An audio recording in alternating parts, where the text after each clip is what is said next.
Hello everyone, myself is Ravi Jha. आप सबका स्वागत है आपके खुद के चैनल टारगेट फॉर आईक्यू में। जैसा कि आज आपके साथ मैं लॉ के किसी टॉपिक के ऊपर चर्चा करने के लिए नहीं आया हूँ। अभी हाल ही में उत्तराखंड पब्लिक सर्विस कमीशन ने एक वैकेंसी निकाली है and that vacancy is called the assistant prosecution officer. In short हम इसको APO भी कहते हैं, या हिंदी की अगर हम बात करें तो सहायक अभियोजन अधिकारी भी इसको कहा जाता है।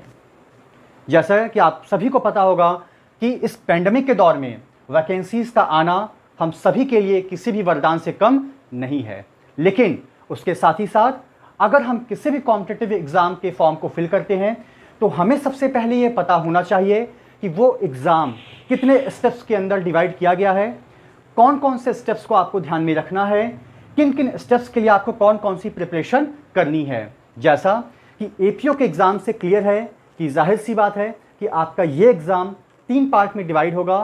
फर्स्ट पार्ट आपका प्रिलिमिनरी एग्जामिनेशन होगा, सेकंड पार्ट आपका रिटन एग्जामिनेशन होगा और थर्ड पार्ट आपका होगा इंटरव्यू बेस्ड। जैसा कि टारगेट फॉर आईक्यू की टीम से द डे जब इस नोटिफिकेशन को पब्लिश किया गया था, आज से लगभग 1 सप्ताह पहले, उसी वक्त डिटेल नोटिफिकेशन का जिक्र आपके साथ किया गया। उस नोटिफिकेशन के अंदर आपको ये भी बताया गया कि आपका पूरा का पूरा जो एग्ज़ाम है वो 3 हिस्सों में डिवाइड होगा। पहला आपका होगा प्रारंभिक परीक्षा, दूसरा आपका होगा मुख्य लिखित परीक्षा और तीसरा पार्ट आपका कहलाएगा साक्षात्कार का। जैसा कि प्रारंभिक परीक्षा को फिर से 2 पार्ट में डिवाइड किया गया है। एक पार्ट आपका कहलाता है जनरल स्टडीज़ अर्थात सामान्य अध्ययन और दूसरा पार्ट आपका कहलाता है विधि अर्थात लॉ। सामान्य अध्ययन की तैयारी आपको कैसे करनी है, उसका सिलेबस क्या है, उसके लिए क्या क्या स्ट्रेटजी आपको फॉलो करनी होगी, क्या आपके फुटनोट्स होंगे, इन सभी चीज़ों के ऊपर हमारी टीम के द्वारा पहले ही वीडियो बनाया जा चुका है, जो कि आपको हमारे YouTube चैनल के ऊपर देखने को मिलेगा। लेकिन आज यहाँ मैं आपके साथ चर्चा करने के लिए आया हूँ सिर्फ और सिर्फ लॉ के पेपर को, वो भी APO एग्ज़ाम के प्री पॉइंट ऑफ व्यू। बात पे गौर कीजिएगा, आज इस पूरे के पूरे वीडियो के दौरान मैं आपके साथ सिर्फ और सिर्फ लॉ सब्जेक्ट को लेकर ही चर्चा करूंगा और हमारे चर्चा का जो केंद्र होगा वो होगा pre oriented examination of the assistant prosecution officer in state of Uttarakhand. अब सवाल ये आता है कि जब भी हम किसी भी कॉम्पिटिटिव एग्ज़ाम के फॉर्म को फिल करते हैं तो उसके साथ ही साथ हम सभी की चाहत होती है कि हमारा सिलेक्शन हो जाए, लेकिन सिर्फ एग्ज़ाम के फॉर्म को फिल करने से सिलेक्शन तो होने से रहा। तो सबसे पहले यू शुड नो कि व्हाट इज़ योर सिलेबस। सबसे पहले आपको जानना होगा कि आपका सिलेबस क्या है, आपके सिलेबस के अंदर कितने सब्जेक्ट्स हैं, उन सब्जेक्ट्स का वेटेज क्या है और उस सब्जेक्ट के लिए आपको स्ट्रेटजी क्या क्या रखनी पड़ेगी। जैसा कि आप व्हाइट बोर्ड पर देख पा रहे हैं कि एक पोर्शन में मैंने की फीचर्स का जिक्र किया है, जहां पर टारगेट फॉर आईक्यू की टीम की तरफ से आपको क्या एजुकेशनल पॉइंट ऑफ व्यू से सपोर्ट दिया जाएगा उसका जिक्र किया गया है। वहीं दूसरी तरफ मैंने इस बात का भी जिक्र किया है कि आपके जो सब्जेक्ट्स हैं उनको कितने हिस्सों में डिवाइड किया गया है, किस सब्जेक्ट का क्या क्या वेटेज है। और मेरे हाथ में एक पेपर भी आपको नज़र आ रहा होगा। इस पेपर के अंदर प्रिलिमिनरी एग्जामिनेशन से रिलेटेड वो कौन कौन सा आपका सिलेबस है, जो कि Indian penal code, Indian evidence act, CRPC और उत्तराखंड पुलिस एक्ट को ध्यान में रखकर डिज़ाइन किया गया है। बिकॉज अगर इंडियन पीनल कोड के अंदर 511 सेक्शंस है, so I think so this is not practically possible for a single person to go through all the 511 sections in a full-fledged वे।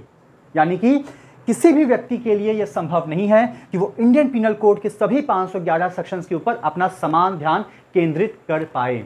तो इसीलिए कभी भी आप कोई भी एग्ज़ाम का फॉर्म फिल कीजिए, सबसे पहले आपको उस एग्ज़ाम से रिलेटेड सिलेबस के बारे में पूरी जानकारी होनी चाहिए कि क्या आपको पढ़ना है, क्या आपको बहुत ही ध्यान से पढ़ना है और वो कौन कौन से ऐसे हिस्से हैं जिनको बस आपको एक सरसरी निगाह से देखते हुए चले जाना है। क्यों? क्योंकि आज के इस टाइम पे मैं आपके साथ ये बिल्कुल भी नहीं कहूँगा कि आप इस पोर्शन को छोड़ दीजिए, because nowadays everything is important in the eyes of the examiner. हर एक वो चीज़ इंपॉर्टेंट है जो कई बार हम ये सोच के नहीं पढ़ते हैं कि प्रीवियस ईयर में तो इसके ऊपर सवाल पूछे ही नहीं गए। तो टारगेट फॉर आईक्यू की टीम की तरफ से हमारी तैयारी का जो आधार होगा या हमारी प्रिपरेशन का जो बेस होगा वो होगा, पूरे के पूरे सिलेबस को हम पहले इंटायर कवर करेंगे, जो syllabus Uttarakhand public service commission की तरफ से डिजाइन किया गया है। उसके साथ ही साथ हमारी तैयारी सही दिशा की तरफ जा रही है या नहीं जा रही है, उसको ट्रैक पे मेंटेन करने के लिए हम प्रीवियस ईयर के क्वेश्चन पेपर को भी देखेंगे कि पिछले कुछ सालों में वो कौन कौन से क्वेश्चंस हैं जहां पर सवाल सबसे ज्यादा रेज किए गए हैं। इसके अलावा आपकी तैयारी का लेवल क्या है, क्लास के दौरान आप अपना कितना परसेंटाइल आप हमको दे पा रहे हैं, इन चीजों को ध्यान में रखते हुए already we are conducting test series, जहां पर आपका मूल्यांकन भी किया जाएगा, जहां पर आपसे चर्चा भी की जाएगी कि आखिर वो कौन कौन सी जगह है जहां पर आप और हम दोनों ही मिलकर लैक कर रहे हैं और हमें अपनी उस कमी को कैसे दूर करना है। तो सबसे पहले, जैसा कि आपको मैं शुरुआत में ही बता चुका हूं कि सबसे पहले वी शुड नो कि व्हाट इज द सिलेबस और व्हाट इज द सब्जेक्ट जो आपके असिस्टेंट प्रोसिक्यूशन ऑफिसर के एग्जाम में पूछे जाएंगे by the commission of Uttarakhand public service commission. तो सबसे पहले we should focus over the subject. हमारे पास प्री पॉइंट ऑफ व्यू से एपीओ के एग्जाम में 4 सब्जेक्ट्स हैं, Indian penal code, Indian evidence act, the code of criminal procedure और उत्तराखंड पुलिस एक्ट। अगर हम इन सब्जेक्ट्स के वेटेज को देखें तो वेटेज को देखने से आपको यह पता चल रहा है कि आईपीसी से टोटल 35 क्वेश्चन आपसे पूछे जाएंगे, इंडियन एविडेंस एक्ट से 25 क्वेश्चन आपसे पूछे जाएंगे, क्रिमिनल प्रोसीजर कोड से 25 क्वेश्चन आपसे पूछे जाएंगे और उत्तराखंड पुलिस एक्ट से आपसे 15 क्वेश्चन पूछे जाएंगे। यानी कि आपका जो एपीओ का प्री का जो एग्जाम का जो मार्किंग है वो टोटल कितने क्वेश्चंस के ऊपर बेस्ड है, नंबर ऑफ क्वेश्चंस आपके सामने 100 रहेंगे। 100 क्वेश्चन अलग अलग एक्ट से आएंगे जिसका जिक्र मैंने आपको कर दिया। ऐसा हो सकता है कि 1 या 2 क्वेश्चन ऊपर नीचे हो सकते हैं, लेकिन कमीशन की तरफ से जो गाइडलाइंस इशू की गई हैं उसको ध्यान में रखते हुए इन चीज़ों को डिज़ाइन किया गया है कि आईपीसी का वेटेज हमने 35% का रखा है, एविडेंस एक्ट का वेटेज हमने 25% का रखा है, सीआरपीसी का वेटेज हमने 25% का रखा है और उत्तराखंड पुलिस एक्ट का वेटेज हमने 15% का रखा है। यानी कि आपके एग्जाम में जो क्वेश्चंस आएंगे वो इन्हीं पैरामीटर्स को ध्यान में रखते हुए डिजाइन किए जाएंगे। अब सवाल यह है कि इसका सिलेबस क्या है। सिलेबस ऐसा कोई स्पेसिफिक बिल्कुल भी नहीं होता है और ना ही ऐसा कोई सर्टेन होता है, लेकिन हाँ, आपको पूरे के पूरे एक्ट के बारे में एक जनरल जानकारी तो होनी ही चाहिए। उसके बाद हम इंपॉर्टेंट और मोस्ट इंपॉर्टेंट पे आते हैं। अब ये जो सिलेबस है जो इस वक्त मेरे हाथ में है और जो अब मैं आपके साथ डिस्कस करने जा रहा हूं, अगर उस सिलेबस को हम ध्यान में रखते हुए इंडियन पिनल कोड का जिक्र करें तो यहां पर एज पर दी सिलेबस आपसे सवाल पूछे जाएंगे जनरल एक्सेप्शंस को ध्यान में रखते हुए, दैट इज कॉल्ड सामान्य अपवाद। ज्वाइंट और कंस्ट्रक्टिव लायबिलिटी के ऊपर भी सवाल पूछे जाएंगे आपसे, अबेटमेंट और क्रिमिनल ऑफेंस से रिलेटेड भी सवाल आपसे पूछे जाएंगे और offence against the public tranquillity जिसके अंदर आपका अनलॉफुल असेंबली वगैरह सारी चीजें आ जाती है, राइटिंग अफ्रेज सारी चीजें इंक्लूड हो जाती हैं। Apart from that offence against the human body जिसके अंदर कल्पेबल होमिसाइड, मर्डर आ जाता है, हर्ट, ग्रीवियस हर्ट आ जाता है, रॉन्गफुल रिस्ट्रेंट और रॉन्गफुल कन्फाइनमेंट भी आता है। Apart from that criminal force, assault, kidnapping और अबडक्शन। ये जो चीजें मैंने आपके साथ डिस्कस की हैं ये वो अपराध हैं जो कि ऑफेंसेस अगेंस्ट द बॉडी के परव्यू में फॉल करते हैं। आईपीसी के अगर हम अगले पार्ट की तरफ चलें तो वो पार्ट डील करता है the offences against the women, यानी कि महिलाओं के विरुद्ध वो कौन कौन से अपराध हैं जिनके बारे में हमें पढ़ना भी होगा और समझना भी होगा, because generally that portion will ask in the form of question in our examination. क्यों? क्योंकि वो पोर्शन से जनरली सवाल पूछे जाएंगे हमारे ही एग्जाम में क्वेश्चन के रूप में। और वो सवाल किस किस पॉइंट से रिलेट कर सकते हैं? Offences related to the marriage, यानी कि विवाह से संबंधित जो भी अपराध जिनका जिक्र इंडियन पिनल कोड में किया गया है, क्रुएल्टी बाय द हस्बैंड और the relative, insult, modesty of the women और द डाउरी डेथ, यानी कि 304B। इसका भी जिक्र इंडियन पिनल कोड के उस प्रावधान के अंदर हमको बहुत ही डिटेल में समझने और पढ़ने की जरूरत होगी। उसके अलावा ऐसे अपराध जो कि अगेंस्ट दी प्रॉपर्टी हैं, जैसा कि थेफ्ट हो गया, एक्सटॉर्शन हो गया, डकैती हो गई, रॉबरी हो गई, क्रिमिनल मिसएप्रोप्रिएशन हो गया, चीटिंग हो गया, मिसचीफ हो गया, क्रिमिनल ट्रेसपास हो गया और अटेम्प्ट टू कमिट ऑफेंस। ये पूरा का पूरा जो सिलेबस मैंने आपके साथ डिस्कस किया है with the help of paper which is in my hand, ये जो सिलेबस है आप ये लिख लीजिए कि इतना तो आपको कंप्लीट करना ही करना है by hook and by crook. यानी कि इसके अंदर आपको 0.1% का भी कंफ्यूजन नहीं होना चाहिए कि सर इसके अंदर आप इंपॉर्टेंट और बताइए, because this is the basic syllabus of the Indian penal code which has been designed by the commission. तो अगर you have the bare act of IPC तो आप आईपीसी के अंदर इन सारी चीज़ों के ऊपर आप टिक कर लीजिए कि इतना तो आपको प्राइमा फेसाई या फर्स्ट स्टेज पे कंप्लीट करना ही करना है without any excuse and without any confusion. हाँ, इसके बाद अगर आपके पास वक्त मिले तो आप पूरी की पूरी आईपीसी को पढ़ सकते हैं, but first of all you have to opt a selective approach, not a general approach. तो सबसे पहले जिन टॉपिक्स का जिक्र मैंने आपके साथ इंडियन पिनल कोड को ध्यान में रखते हुए किया है, सबसे पहले you have to complete that kind of portion. उसके बाद आप दूसरे पोर्शन पे आप चाहें तो आप आ सकते हैं, इट्स ऑल अबाउट योर मर्जी। अब जो दूसरा एक्ट हमारे सामने है, that act is called the Indian evidence act. अगर हम इंडियन एविडेंस एक्ट के सिलेबस को देखें तो ये बात करता है रिलेवेंसी ऑफ फैक्ट की, जिसके अंदर एडमिशन हो गया, कन्फेशन हो गया, डाइंग डिक्लेरेशन हो गया, opinion of the third parties हो गया। अब उस थर्ड पार्टी के अंदर उसकी ओपिनियन जो होगी वो रिलेवेंट होगी या रिलेवेंट नहीं होगी, इस पर भी चर्चा की जाएगी। फिर कुछ ऐसे फैक्ट जिनको कि प्रूफ करने की जरूरत नहीं होती है। Apart from that oral evidence क्या है, डॉक्यूमेंट्री एविडेंस क्या है, और वो कौन कौन सी परिस्थितियां हैं जबकि हम ओरल एविडेंस को एक्सक्लूड कर लेते हैं, even though when we have the establishment or we have the concept of documentary evidence. Apart from that, public documents और presumption as to documents के ऊपर भी सवाल आपसे पूछे जाएंगे।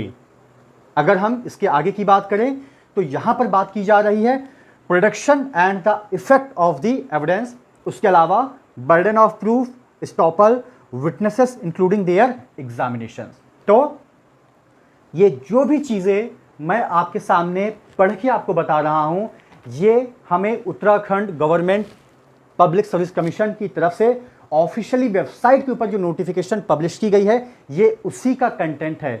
और इस कंटेंट को पढ़ने के पीछे मात्र एक उद्देश्य है कि कम से कम आपको इतना तो कवर अप करना ही करना है, वो भी in a detail form without any kind of lacuna as well as excuse. इसके अलावा अगर हम सीआरपीसी की बात करें तो सीआरपीसी के अंदर आपको क्रिमिनल कोर्ट की पावर क्या है, उनकी जुरिस्डिक्शन क्या है, पुलिस ऑफिसर के पास अरेस्ट की क्या पावर होती है, वो कब किसी व्यक्ति को कंपेल कर सकता है कि नहीं तुम मेरे सामने हाजिर हो या तुम इस सामान को मेरे सामने पेश करो, किसी भी पुलिस ऑफिसर या पब्लिक ऑफिसर की क्या जिम्मेदारी होती है कि वो पब्लिक ऑर्डर एंड लॉ को मेंटेन करे। Apart from that magistrate court के सामने किसी भी केस की प्रोसीडिंग को कैसे इनिशिएट किया जाता है, चार्जेस को कैसे फ्रेम किया जाता है, this is one of the most important part of the CrPC. Apart from that किसी भी केस का ट्रायल कैसे चलता है, जजमेंट क्या होती है, और किसी भी ट्रायल में एविडेंस को कैसे एडमिट किया जाता है, उसका क्या इंपॉर्टेंट रोल होता है, इंक्वायरीज कैसे कंडक्ट की जाती है, बेल, बॉन्ड, रेफरेंस, रिवीजन और अपील। अगर आप टारगेट फॉर आईक्यू के चैनल के रेगुलर व्यूअर हैं तो मैंने खुद बेल के ऊपर 4 वीडियोस को पब्लिश किया है। उन बेल के कॉन्सेप्ट को आप डिटेल में वहां से पढ़ सकते हैं, जो कि 436, 437, 438 और 439 भी है।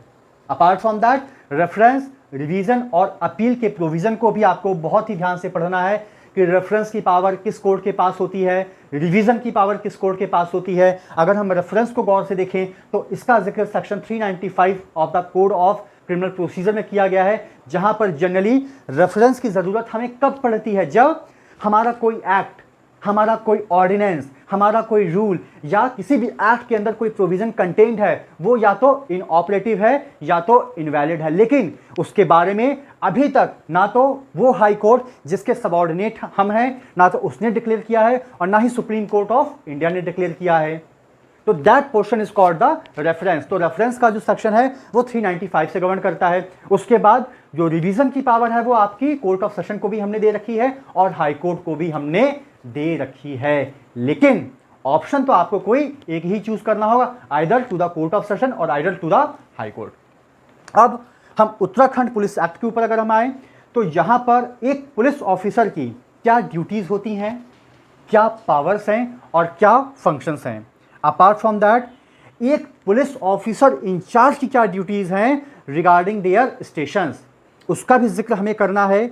इन्वेस्टिगेशन का प्रोसेस क्या होता है, अरेस्ट का प्रोसेस क्या होता है, बेल का प्रोसेस क्या होता है, कस्टडी और as well as the execution का प्रोसेस क्या होता है, हमें यह भी समझने की जरूरत उत्तराखंड पुलिस एक्ट के अंदर पड़ेगी। और जब आप सीआरपीसी और उत्तराखंड पुलिस एक्ट पढ़ेंगे तो आपको बहुत सारी चीज़ें सिमिलर देखने को मिलेगी, जैसा कि हेडिंग से है, क्योंकि अरेस्ट का जो प्रोसीजर है वो आपकी सीआरपीसी में भी है और वो आपका उत्तराखंड पुलिस एक्ट में भी है।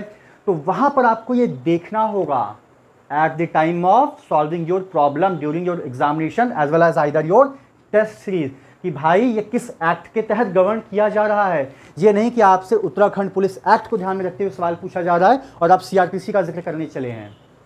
तो बहुत ही बारीकी से आपको इन सारी चीज़ों को देखना होगा। अपार्ट फ्रॉम दैट जिस पोस्ट के लिए आप अप्लाई कर रहे हैं that post is called the assistant prosecution officer. इस पोस्ट के ऑफिसर्स की क्या ड्यूटीज होती हैं, क्या उनका फंक्शंस होता है, how their work atmosphere works during the proceeding of the court timings, इन सारी चीज़ों का भी अध्ययन करने की आपको ज़रूरत है। तो इसीलिए शुरुआत में सबसे पहले मैंने आपके साथ डिस्कस किया कि हमारे चैनल की तरफ से और आयोग की तरफ से जो सिलेबस डिज़ाइन किया गया है, because normally we follow the syllabus of आयोग, बिकॉज उसके बाहर तो कोई भी नहीं जा सकता है। तो आयोग ने कहा है कि कम से कम आपको इतना तो पढ़ना ही है जो हमने सिलेबस में दिया है, क्योंकि जनरली आप में से बहुत सारे ऐसे होंगे जिनके सवाल होंगे कि सर कुछ इंपॉर्टेंट बताइए। जब उनको इंपॉर्टेंट बताया जाएगा उसके बाद उनकी डिमांड होगी सर इसमें मोस्ट इंपॉर्टेंट क्या है, उसके बाद आप उसको प्रीवियस ईयर एमसीक्यू से टैली करेंगे। तो कहने का मतलब सिर्फ ये है कि आपकी तैयारी का जो बेस होना चाहिए वो बेस सिर्फ दो चीज़ों के पर आधारित हो, सिलेबस सबसे पहली चीज़, और दूसरी चीज़ previous year MCQs along with your current test series. अगर इन तीनों चीज़ों को आपने इक्वली वेटेज दिया, इक्वल अपने टाइम टेबल में स्पेस दिया, तो definitely the day will not fall when you will succeed in your examinations. अब सवाल ये है कि हम आपकी इस अभियान में आपकी हम कैसे मदद करेंगे। तो इसके लिए टारगेट फॉर आईक्यू टीम ने जो प्लान डिज़ाइन किया है उस प्लान का ड्यूरेशन है 60 डेज का, अर्थात ऑन एन एवरेज अगर आप देखें तो मिनिमम 2 महीने इसका ड्यूरेशन बढ़ भी सकता है, या आप ये कह सकते हैं 60 डेज और your exam date whichever is earlier. तो ऐसा हो सकता है कि 60 दिन आपका 70 दिन पहुंच जाए, 75 दिन पहुंच जाए। तो ड्यूरेशन ऑफ जो आपका एग्जाम का है वो जब नोटिफिकेशन आएगा तब देखा जाएगा। लेकिन हम जो आपको तैयारी कराएंगे, हमने अपने खुद का टारगेट एक बना के रखा है कि we will complete your entire syllabus in context to law subject within the period of 60 days. दूसरी बात, आपका जो भी पढ़ाई का मीडियम होगा वो बाइलिंगुअल होगा। That means we will discuss whole concept of law in both the language English as well as Hindi. Apart from that you will also get a handwritten PDF notes। जो भी लेक्चर्स हम classroom के अंदर discuss करेंगे उसका जो भी notes होगा वो डे टू डे बेसिस पे आपके रिस्पेक्टिव सोर्सेज पे आपको PDF के रूप में ट्रांसफर कर दिया जाएगा। Apart from that previous year से जितने भी MCQs अब तक इस एग्जाम को ध्यान में रखते हुए पूछे गए हैं उन सभी के ऊपर we will discuss in detail. Apart from that we are also conducting a test series. अगर आप हमारे पूरे के पूरे कोर्स को लेते हैं तो उसके अंदर ये टेस्ट सीरीज भी इंक्लूड है, जिसकी डिटेल नोटिफिकेशन हमारे ऑफिशियल टेलीग्राम चैनल पे ऑलरेडी सर्कुलेट की जा चुकी है। Apart from that we will also conduct a live classes on different platform, जैसे कि गूगल मीट हो गया या जूम एप्लीकेशन हो गया। वहाँ पर आपकी ये जो ड्यूरेशन का जिक्र मैंने किया है इसमें पर डे आपकी लाइव क्लासेस चलेंगी जिसका ड्यूरेशन होगा 1 आवर का। ये टाइम इंक्रीज भी हो सकता है, मिनिमम 1 आवर तो रहेगा ही रहेगा।